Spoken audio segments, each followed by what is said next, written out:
All right, today we're doing a 2000 Ford Mustang rear end rebuild. We've got some basic components, side gears, stuff like that. Old wives' tale that I've always heard. I don't know how true it is or not. I never read it in the service manual, but it says that you should soak your clutches in high-poise fluid. So that's what I've done here is I've set it up to soak the gears. Whenever you go to rebuild one of these, what you're going to find as a symptom is when you go around a corner, it'll chatter really loud, or it will start making a very loud squawking noise. In that case, you've got bad clutches, possible bad gears, and some serious wear. To tear it apart, you take the brakes off, which he's done in another video, and at that point, you remove the wheels and tires, brakes, and axles, but you pull the rear cover, take the bolts, fluid pours out, and then you can take the center bolt out, which is here, and then this little bolt right here goes in through the housing, which you'll see later in another part of the video.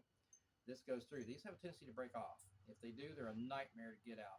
Hopefully we don't have that problem and you won't see a video about it. If we break it, you're definitely going to see a video. So don't wish me any bad luck, but you may get another video. But you remove these items, slides out. There's a C-clip on this side of the gear. Actually, sorry, on this side of the gear. And you slide the axle in, you pull the C-clip out, and you shove the axle out. And that way you can get inside and take it apart. You don't need to take the ring or the pinion out to do this. You only need to pull the rear cover, remove the cross pin, and then axles, and then slide everything out through the back of the case. And also, while you're there, inspect for damage, inspect for metal, clean it out thoroughly. No need to touch the bearings. They're fine, so you don't have to adjust any of that. This stuff all just reassembles back into the rear end, and that will be in another video. So that's what we have for now. We'll get back with another video.